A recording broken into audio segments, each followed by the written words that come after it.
This episode of The Clear Out was recorded on the 23rd of April 2024 at home in Wicklow. And amongst other things, it is an episode about death, grief, loss, a change from the normal balance, the normal order of things. It is about habits and habitual dynamics, habitual thinking. It is about our desire for order and control. And it is about the importance of being connected, the importance of community as an antidote to the chaos of the world, as an antidote to the white noise of the digital age and ever-present social media and the incessant news cycle. Also in this episode, I talk briefly about the 1983 Tom Cruise film Risky Business and my own memories of a little piece of destruction at home as a teenager. And it's an episode about perspective and proportionality. So, if that sounds like it might be of interest, do please keep listening. Maybe that was your intention if you're already here with me now. So yeah, that's it. I will see you around the corner. Cheers. Ooh, not gonna change my mind, leaving the dream behind, keep my emoji inside. Hi, my name is Dara Clear, and you're listening to The Clear Out. You're very welcome. I hope you're well. I hope you are rolling with the punches. I hope you're surviving. I hope you're thriving, doing more than just coping. I hope whenever you're listening to this, it finds you in a good moment, a calm moment, a receptive moment, because it's a lot to receive from others, to receive this offering from me. And that's all it ever is. In all sincerity, in all humility, this, in spite of the egotistical flex required to go, yeah, I've got something to say that's worth being heard by others. in spite of that, there's humility at the center of this, and it's just, this is an offer. That's all. It's an offer. And no one is under any obligation to take it up, to accept it, to receive it. But if you do, I hope you receive it in the way it's intended. So, yes, here we are. The year is just rolling on, isn't it? This clock, this time continuum that never, ever stops asserting itself. It's such a challenge to ignore the clock. I mean, that's something that is very central to mindfulness, to trying to be present, to staying in the moment. It's ignoring the clock. Can I pretend that time isn't passing? Can I pretend that isn't relevant? Can I pretend it doesn't impact my sense of finiteness, my sense of linear pressure, that pressure that applies between the cradle and the grave?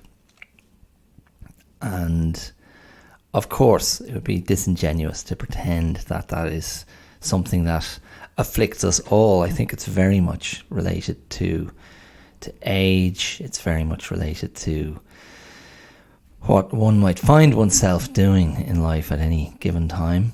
It's connected to happiness or contentment or acceptance. It's connected to how much you have on your plate, how much you have to deal with, how much is being asked of you by life, and it's just there. It's just there in front of us in so many different ways, in the way we observe time pass, in the way we see people age, the way we see people pass away, the way we see new people arrive, be born. These are all markers of time. They're all markers on the timeline. The way we journey with ourselves, the way we have reckonings with ourselves and with those close to us, they're all indicators of changing circumstances. They're all indicators of the flux of life. And in that regard, I'm very much Heraclitus, the ancient Greek philosopher who predated Plato and Socrates and Aristotle. His belief was all life is flux. Everything is changing all the time. Parmenides, another Greek philosopher, was the opposite. He was like, no, nothing changes. Everything is fixed. Everything is permanent and unchanging. I struggle with the Parmenidean position. That's Heraclitus all the way for me. This river I step in is not the river I stand in. Constant change, and that can be challenging, alarming. Sometimes we just want things to be still. Can things not stay the way they are?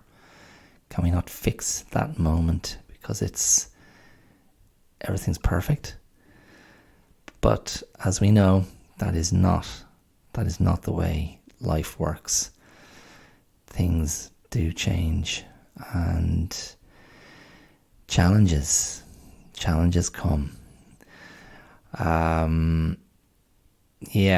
So why am I thinking and talking pseudo philosophically today? Well, death visited us here at #blessed this morning. We woke up. My wife was down to the kitchen before me, came back down and said 2 of the chickens have been got. So there were 2 mounds, like clouds of white feathers on the green grass of the garden, separated by a couple of feet, and no other evidence and no other remains of 2 of our 5 chickens. And the 2 that have been taken were 2 of our original 3. So you've heard me, if you've listened in the past, you may have heard me refer to Bobo and Charlotte. Charlotte had 13 chicks last summer, and Bobo had 1. And Bobo's 1 is still with us. That is Uno, the rooster. Uno is the son of Edwina. Edwina was also a rooster, and Edwina the rooster was dispatched by my friend up the road. That was a humane end to a very aggressive rooster's life. I fear for the future of his son. I think I referred to this last week. And what we're left with then is 2 other chickens. 2 of the chickens that Charlotte had mothered. That's Bluey and Bob Ross. So, I guess a fox. Our chickens don't roost indoors. We have a hutch for them. We had a little compound for them, and they over time they just stopped using it. They weren't interested. We stopped bringing them up. They roost outside. They roost up in the trees. They've got bantam in them, so they're smaller chickens, and they like to get up high. But most typically, at least some of them, roost on the windowsill of our kitchen outside. And there was evidence of struggle there. There were several of the roosters' black feathers on the ground, so some sort of resistance had been made. But sadly, the 2 mothers are no longer with us. And I mean, I'm not going to sit here and pretend, oh my God, I loved those chickens so much. I mean, I wasn't completely indifferent. They're quirky little characters to have about the place, and it's kind of nice seeing chickens just roaming around, scratching, pecking. You've heard me give out about them, a lot, over the history of the podcast. They've interrupted the podcast at times. But yeah, it doesn't feel great that they're gone. It feels just that atavistic part of nature, the cruelty of nature. And maybe there are foxes with cubs at the moment, needing to sustain them. I bear foxes no ill will. I see enough of them killed on the roads, and I'm always happy to see a fox. So my daughter was upset this morning when she heard her tears, and I was trying to console her, and that was one of my points of consolation, that it's a nature cycle, and the chickens have died, so maybe baby foxes can live. I don't know. Anyway, it's quieter here today. The younger chickens aren't as noisy. The rooster is noisy, but the rooster's siblings aren't. So it's funny seeing them, bop around the place here today and go, where have our mother's gone? So, yeah. Anyway, I mean, it's funny. I was reminded of the Sopranos episode, which I think might have been the first episode. I don't know if you remember the storyline if you watched the Sopranos, but Tony Soprano, as played so well by the great late James Gandolfini, he becomes really taken with a duck and the ducklings that have been coming into his garden and swimming in his swimming pool, and he builds this very affectionate relationship to them. And then one morning they just start kind of flapping their wings, and they all just leave the garden, and like he has a sort of an instant kind of breakdown, collapse, and has to try and process it in therapy. And I can't actually even remember what the point was, like what this connection was. It was kind of just something beautiful. That was it. I mean, that's a huge part of his personal angst. Tony Soprano, the mafia don. Well, he wasn't a don at that point, but how the world has changed and men aren't men anymore, and he has this deeply romantic view of these kind of resolute, determined, stoic male archetypes from classic Hollywood cinema. He definitely name drops Gary Cooper, and the ducks represented something kind of beautiful and hopeful and optimistic to him. That was a counter to his exasperation with the changing world, and that sense of dependability and reliability that was just kind of slipping through his fingers. And I mean, fundamentally, that was the hook of The Sopranos, was this man of absolute kind of violence and venality and corruption and cynicism and real darkness and pettiness. There was a real pettiness to him and an insecurity, and yet he had this other side which completely humanized him and made him so relatable. Just another middle-aged guy having an existential crisis and wondering why the world isn't as beautiful as it once was. And that essential conflict in him, the kind of the vulnerability, the struggle with trying to grasp meaning and purpose in life, and that pitted up against the demands of being a gangster, an enforcer, a captain in the mafia, and then ascending in the ranks. And the violence that involved, and then all the traumatic stuff from his own family, and just his struggles as a father. So I had a flash of Tony Soprano today when I was cleaning up the feathers. I was trying to get rid of the feathers before my daughter got up, because I just thought visually they were very it would have been very distressing for her to see just these piles of feathers in the garden, and it only would have made it worse, and it was bad enough as it was.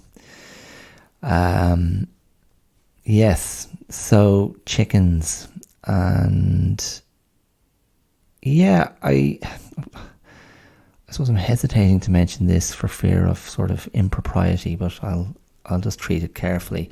There was also a death in the community this week of a young man, a young father, very popular, well-regarded family from the area, and this young man just died very unexpectedly of natural causes, and it's sort of rocked the local community, and that has definitely been in my thoughts and just kind of residing somewhere very solemn inside me over the last 4 or 5 days.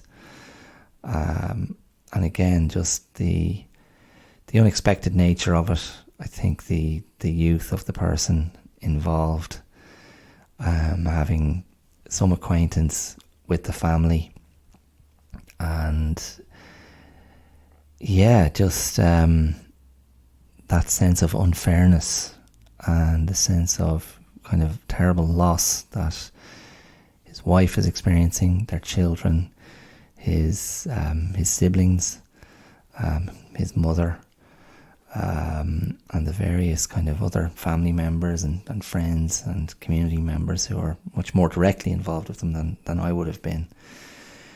But it's a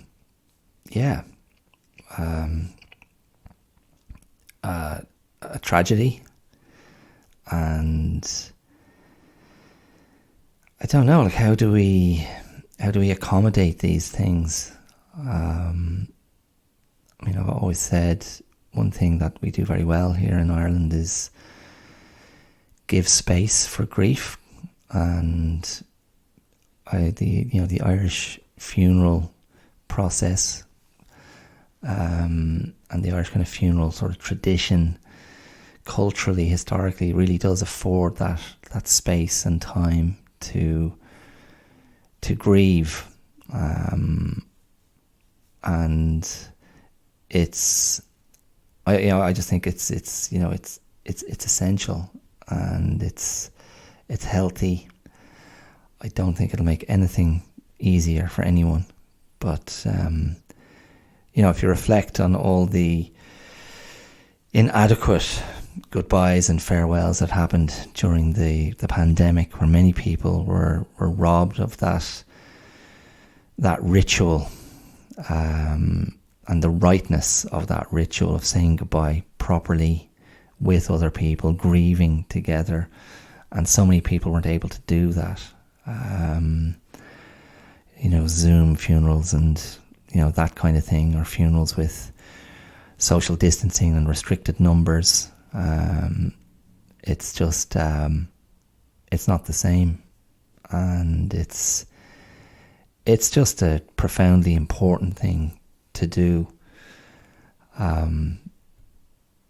But quite aside from that, I think, as always, particularly when it's a younger person who passes away unexpectedly, it does give you pause for thought, and maybe makes you reassess your own concerns or grievances or priorities, and just express gratitude for what you have, and and who you still have in your life, and how a tragedy like that hasn't befallen you. So that's kind of where my head is at today, and where I'm at energetically and emotionally. Just feeling reflective in that area, and trying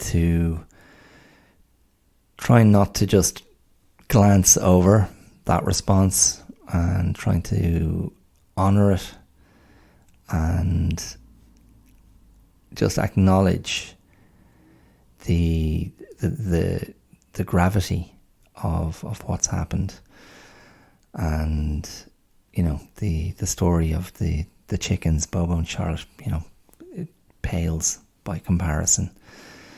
And that's not, even my daughter this morning, I observed, she had a good cry and expressed her sadness over it, and expressed regret that the rooster wasn't taken instead. Which I think we all agreed that would have been a better result all round. But even she recovered from that quite quickly, and was quite her normal jolly self soon afterwards. Now, I'm not saying that it's not going to come back in some way, but that rooster. I think I was speaking about the rooster last week or the week before, because it attacked me, and it attacked me again at the end of last week, and I gave it a crack across the head. I wasn't trying to do any serious damage, but just trying to send a message, because, and this might be wrong, my conviction is, with certain animals, they only understand the alpha energy, and this is not how I carry myself in the world, that I have to assert myself and dominate. But in this case, with an aggressive rooster, it's like, yeah, you do. Because as I said before in a previous episode, there's a reason roosters are also called cocks, because they're kind of obnoxious and in your face, and demand attention, even when it's the last thing you want to consider or look at or be touched by. So anyway, I gave the rooster a crack, and it went down like a sack of spuds, and I was like, oh my God. And it was on its back, squawking, and I thought, oh man, I've just broken this bloody rooster's neck. I'm going to be up on charges with the animal rights people. And then I was thinking, and this is not unusual. Not unusual in kind of in country life. An animal in pain might need to be finished off, so to speak, put it out of its misery. Now, I don't have a shotgun, but I flipped him over, and he was up on his feet in seconds and just ran across the garden, squawking, highly agitated and offended and enraged and perhaps humiliated. And then he was just back to normal. So I was relieved. It's not... I wouldn't have relished, ending that rooster's life in that way. That was not my goal. I do have a memory of when I was a kid coming home from school one day, early in secondary school, and my mother telling me that one of our cats had been hit by a car, and it was over at our neighbour's house, and that I was to go over and finish it off. I was to get a hammer from my father's tools and to go over and finish the job. So I got the hammer and I went over, and I was like, there is no way in hell I am doing this. And the cat was taken to the vet and put down in a more humane manner. So I just had a flash of that. How lovely, how delightful, how not delightful at all. So anyway, look, there you are. That's not the jolliest of starts to this week's episode. I suppose I'm just trying to find the connective tissue here. It's death is a very extreme interruption to normal service. I mean, there's nothing more extreme, is there? There's nothing more extreme than the full stop of the end of life, or the end of a life. And there's something about that, I think, that hits us in a certain place. And of course, it is one thing if someone is a lot older and has lived a full life. We process that very differently, and we're very accepting of that being a natural end. It doesn't necessarily make it it doesn't make it less significant, but I think it does make it less painful. I think that's the truth. But there is something so brutally unnatural about a younger life being taken, and that, I think, is what registers in quite a different place.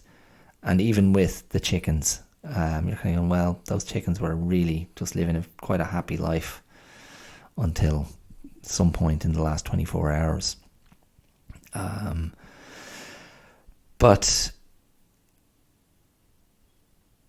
I wonder, I find myself wondering about, and I know I've spoken about this before in one capacity or another, but I find myself wondering about the things we become habituated to, and that desire to have control, which, again, a theme I come back to again and again. The desire to have control, the desire to impose order, because order and control for many of us equate to more ease in our life. They facilitate a sense of managing things well. And then when things are managed well, we're not worried about them. They're not causing us anxiety. They're not disrupting those rhythms that allow us to function in other areas of our lives. And I think the idea of habits, habitual behaviour, habitual dynamics, habitual interactions, a habituated life is very much connected to that rhythm that many of us crave. I'm not saying this is for everyone. I mean, I've spoken very openly about my own relationship to control and order, my own relationship to routines, regimes, my own relationship to what I've called healthful habits. And I've been very clear that I have those things in place to help me maintain primarily my own mental health, secondarily my physical health. And that seems to become more important to me, or it has become more important to me as I've gotten a little bit older. And it's until I see a good enough reason to not do those things, I can't really see myself changing it. And the vast majority of those things that I do solo, I do alone. So that's another, for me, a positive aspect of it. Something about taking care of myself independently. Now, there's a flip side to that as well. Because maybe I feel like only I can do that. Only I can take care of myself. And that's fine when it's put in a frame of personal responsibility, which I value a lot. But maybe that's less fine if part of that structure or thinking is there is no one else who will take care of me. And that can be spun different ways, that idea. It can be spun, if you're kind of spinning that in a more robust headspace, you can kind of go, that's fine, because no one has to take care of me. I'm not asking for that. But on a negative side, it can be no one's taking care of me because no one cares about me. And no one wants to. No one gives a shit. And then you got to be careful, because that can be a very false belief. And I have to be careful of that, because certainly if I'm in a negative frame of mind, or if I'm in a state of depression, which is part of my reality and part of my life, I have to be very careful of the narratives that I allow to take hold. But to come back to that idea of habits and what we allow to become routine,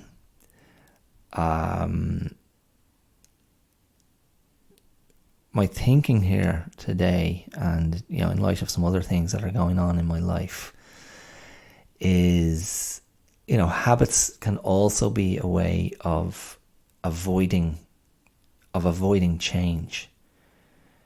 Now, the way I framed it previously, that was maybe implicit. The idea that we have habits to help us bring order, control, routine, management onto the chaos of life. Chaos, by definition, is something that will not be controlled. Chaos is something upon which order cannot be imposed. And therefore, chaos does imply randomness. It implies unpredictability. It implies incessant change. Change that will come from any possible direction, any possible source. And I guess to be comfortable with that requires, I don't know what it requires. Like, you have to get, ironically, you have to become habituated to that.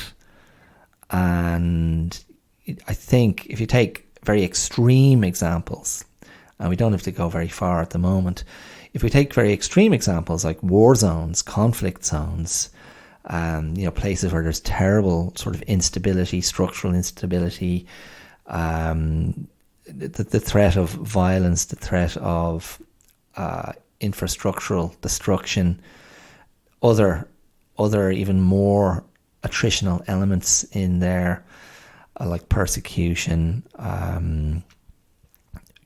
sexual violence, whatever. To become habituated to those factors, those circumstances, my argument would be that is completely unnatural. That is not how we're meant to live. Now, I know some would argue, well, no, don't forget, this is the human animal, and civilized human society, or civilized human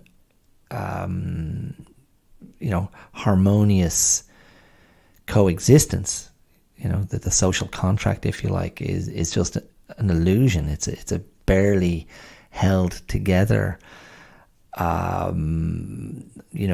matrix of mutual tolerance that really wouldn't take much to be completely destroyed and fall apart. And perhaps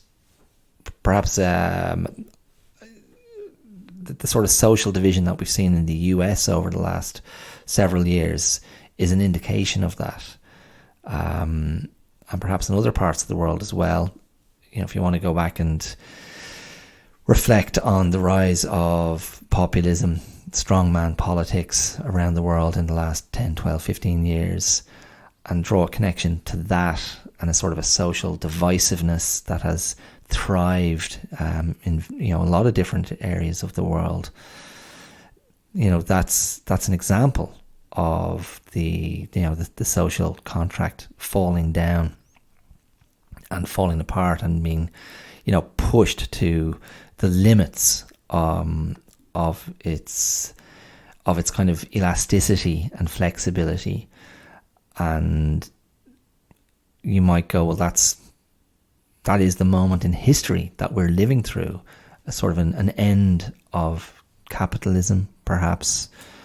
The kind of global warming, global climate crisis that is changing the nature of the planet that we live on. The growing sense of helplessness, across the globe in many, different, parts of the world. The growing wealth gap, the rise of, tech giants.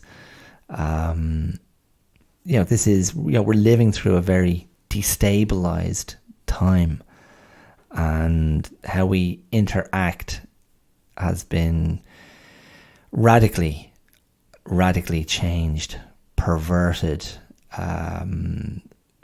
diffused,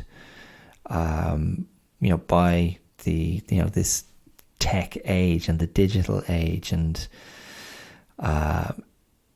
we are fragmented and fractured and disconnected in a way that is not healthy, is not natural.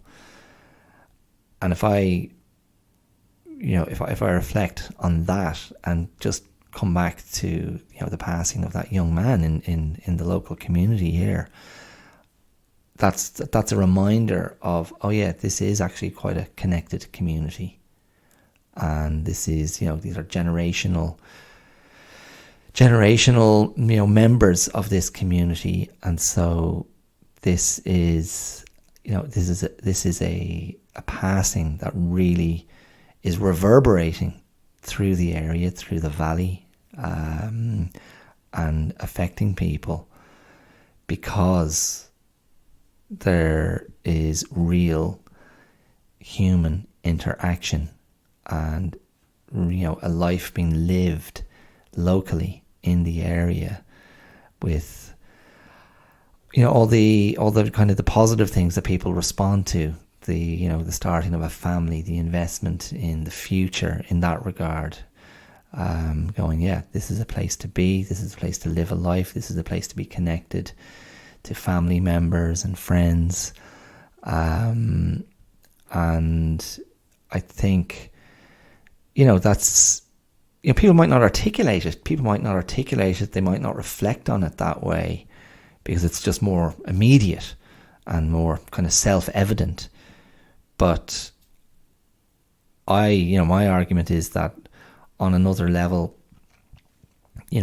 people respond this way because they, on an intuitive level, they recognize, the value of that social cohesion.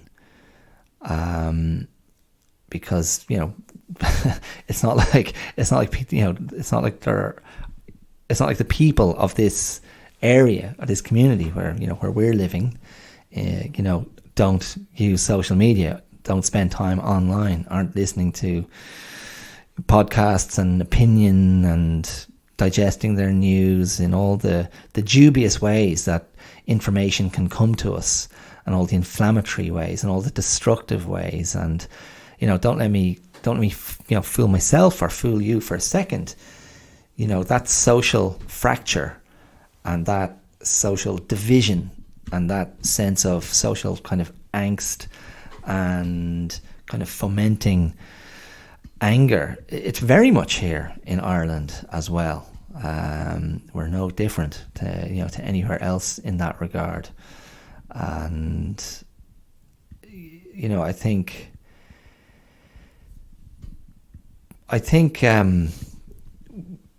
people, I don't know, I was going to say, I think a lot of people just crave a calming down and a simplifying of things, and crave a release from the white noise, and crave a release from the cacophony and the discord of everything that's happening in the world at the moment. And sometimes just the simplicity of being connected to a locally lived life is the antidote. And to go back to the idea of habituation, to be aware of the local, the known rhythms of other people in the ecosystem. And it's not to romanticize that, or not to over romanticize it, but I think there's something in that people find reassuring. Like, there's so-and-so that's their car, or there's so-and-so walking on that part of the road, or there's so-and-so that I just saw in the shop, or there's such and such out walking with their new baby, or there's so-and-so walking with their dog and their children, or there's those guys on their way to the match, or there's those, that family sitting up at the bar having a drink or having dinner. These are the social touchstones that are more meaningful to us than we perhaps realize or appreciate. And I think, like, that idea, and then I suppose in a way it comes back to, not necessarily gratitude. I mean, appreciate is a pretty similar kind of concept. But I think when we fall into habits that are, as I said earlier, a mode or a means of avoiding change, that's another way of saying they're the means or the mode for avoiding challenges, for avoiding things that need to be faced. And, certainly I can speak to that in terms of being at a certain stage of my life, being at a certain stage of my marriage. There are habits, there are habitual behaviours, habitual dynamics. And I know both my wife and I, there is habitual avoidance of certain things because they just feel too difficult to face, too difficult to deal with, they're too painful, they're going to be too combustible, and it's just easier to avoid. It's easier to just not go there. But I have a huge amount of conservatism in me. Like, that's one way that I would think of my relationship to habits, routines. I don't like change. I like, when I have things that work, I really don't like deviating from them. And that's me. That's my, my personality. It's what I crave. I like stability. I like order. I like control. And yeah, I mean, my wife and daughter ridicule me. And make fun of me. It's not explicitly in that area, like it's kind of adjacent to it. It's a spin-off of that.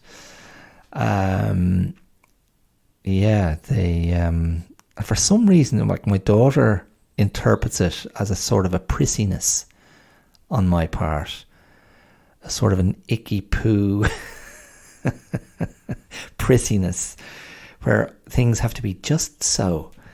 And so she, for quite a little while now, when these little moments come up, she'll refer to me as Mr. Poshington. And my wife enjoys that as well. And so I've been cast as, I guess, some sort of anally retentive fusspot. And I am a figure of fun, which, I welcome that. I think that's a nice dynamic.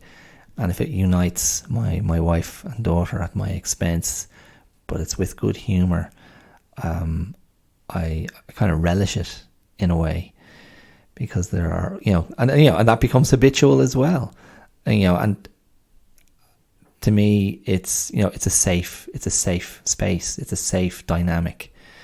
And you've heard me speak before, if you've listened to me at all, I have, I have a strong conviction around the idea of safety and relationships, safety and healthy relationships.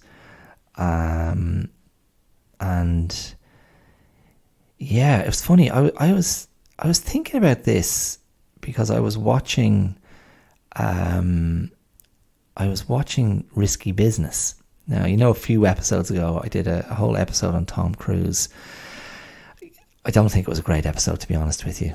But, I don't think I did service to, my thoughts around Tom Cruise.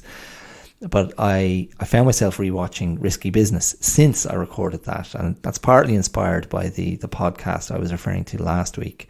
This excellent film podcast called You Must Remember This, produced by and presented by Karina Longworth, film writer and critic. And I said last week I'd been listening to a series on our podcast around the kind of erotic films of the 90s, and now I'm on the erotic films of the 80s. Now, it's not, she doesn't just talk about erotic films, but it just happens to be two series that she did consecutively. And, these are the movies of my youth, 80s and 90s. It's just such a sweet spot for me. But I found myself wanting to revisit Risky Business, and I don't know if you've seen that film. It's one of Tom Cruise's. It was really kind of the breakout role for Tom Cruise that just launched him as a major force in in American movies. And like, I was rewatching it, and just he's just such an easy protagonist to spend time with. He just holds the center so effortlessly, and I don't know, there's something which you wouldn't really say now because of the nature of how the nature of how his kind of career pivoted so determinedly into action, spectacle, and very little else. The least interesting kind of part of his acting ability or artistic kind of oeuvre. But there was something in the Tom Cruise persona that, in spite of him playing so many out and out heroic characters, alpha type protagonists, another actor who conveyed a certain vulnerability and emotionality that allowed you to go, oh yeah, I can relate to this. There's something he's giving me here that I can sort of, sit alongside and go, yeah, I get it. And, the character he plays in Risky Business is brilliant in this regard, sexually unsure. I think something central to, Cruise's characters is moral conflict. Now, I'm not sure if I could say that about films like, Cocktail or Days of Thunder, but so many of his characters have that, there's a moral wrestle. He's always a kind of a thinking guy, thinking about, what are the right moves here. But in any case, Risky Business, which is, it's a sex comedy, but it's also a satire on Reagan America, on capitalism, on the American dream, on yuppieism and aspiration, and the commodification of dreams and desires, and the risks you're willing to take and what it might cost you to get what you want. And there's just one, there's this one tiny little, thing in the movie that centers around maybe not so tiny. There's an ornamental glass or crystal egg that sits proudly on the mantelpiece in the house, and it's his mother's prized possessions. And at the end of the movie, she's like, there's a crack in my egg, and Tom Cruise has to sort of hang his head in shame, and she walks off completely miffed, and you've let me down, I'm so disappointed in you. And there was a couple of things that occurred to me. One is I have my own memory of something similar where, and by the way, if you haven't seen Risky Business, like, it's well worth a revisit. I think it ages really well. There's a real intelligence in the writing and in the movie, and rare with Cruise actual chemistry between him and the lead actress Rebecca De Mornay, who is great in it.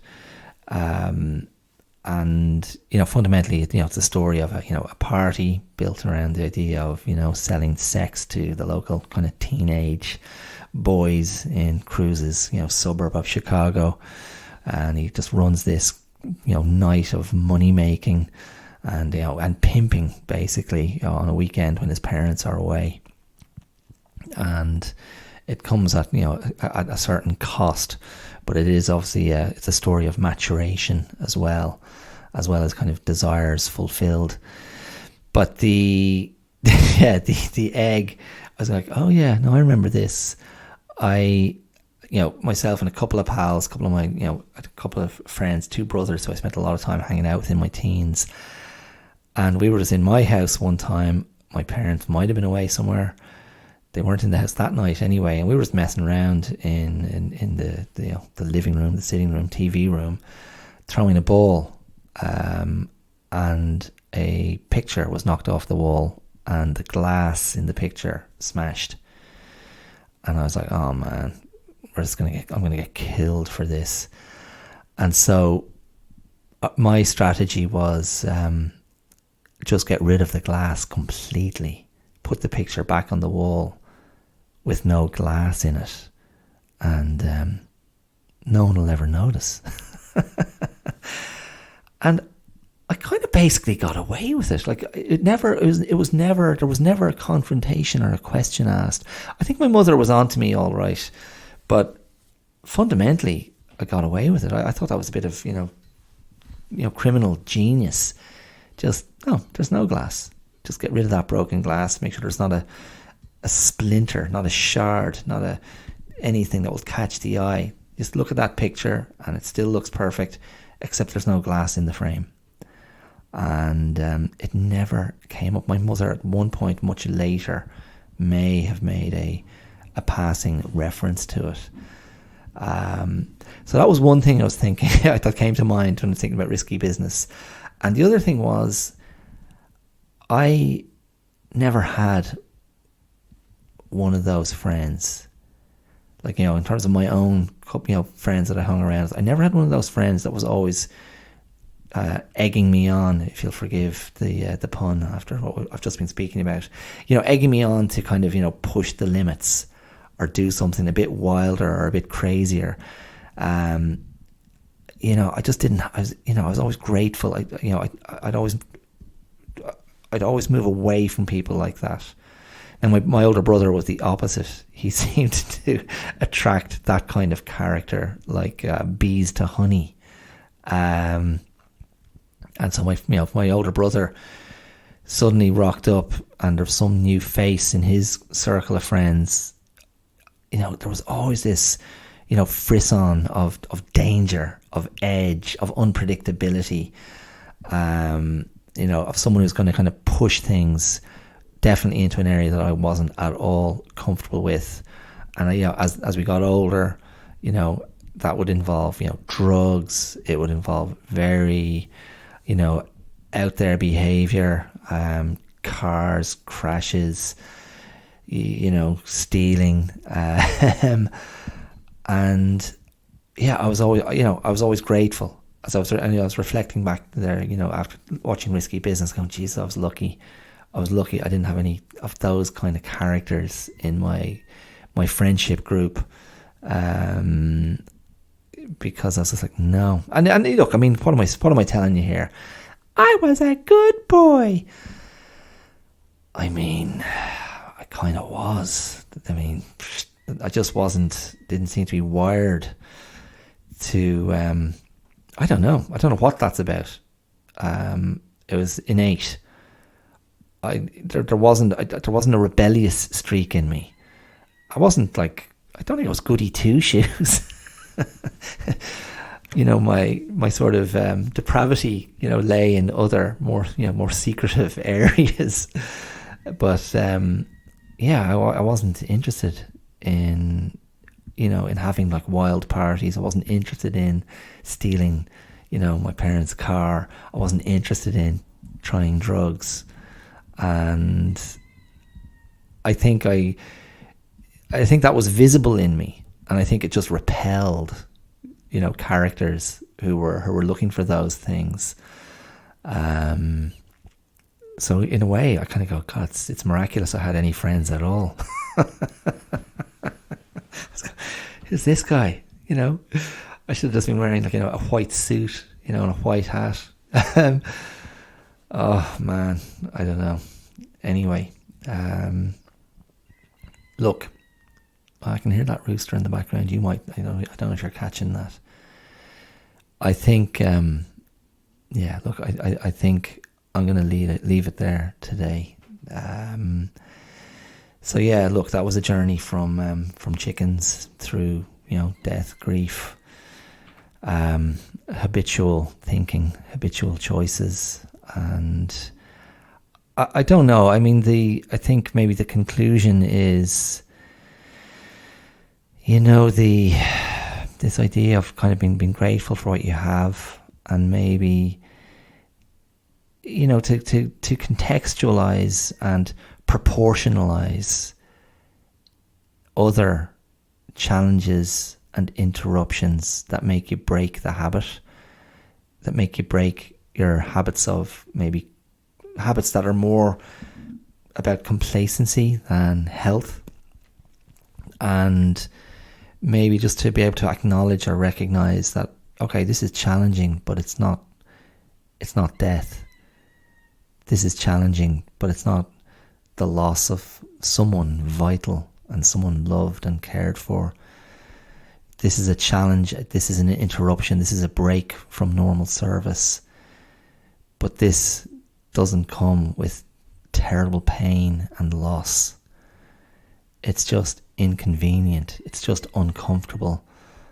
And maybe therefore not really as bad as I might think, not really bad as one might think, and therefore doable, therefore something that can be dealt with and can be overcome, accommodated, processed, negotiated, in a healthy way. Because I think if death doesn't give you pause for thought, nothing will. And it's to just keep perspective and be aware and be grateful of what you've got. Count your blessings. It's as naff as that. But it's up to you. Do you want to acknowledge that? Do you want to recognize the value of that? And just simply say to yourself, do you know what? I'm actually holding a pretty good hand, and maybe I should just shut up and be grateful and stop whinging. Because there's someone not too far from here who's really going through it. Yeah. Okay, that's it. That's all I've got today. So thank you for listening. Thank you for staying with me. Thank you for choosing this podcast above another one you could have chosen. If you want to leave a review somewhere, that would be wonderful. It's really it's really helpful for the profile of the podcast. If you want to throw me some love on social media, you can. You'll find the Clear Out podcast on Instagram and Facebook. The podcast goes out on YouTube every week automatically. It's there on Spotify. It's there wherever you get your podcasts. If you really get something from what I do here, you can support this independent podcast on patreon.com/The Clear Out. And for the price of a cup of tea, a cup of coffee, a sandwich, you can contribute to the long-term future of this, as I say, independent endeavour. Okay, that's it. Go safely, mind yourselves, give a thought to those who are carrying a greater burden than you at the moment, and count yourself lucky that you're not them. I will talk to you again next week. Take it easy. All the best. Thanks for listening. Bye.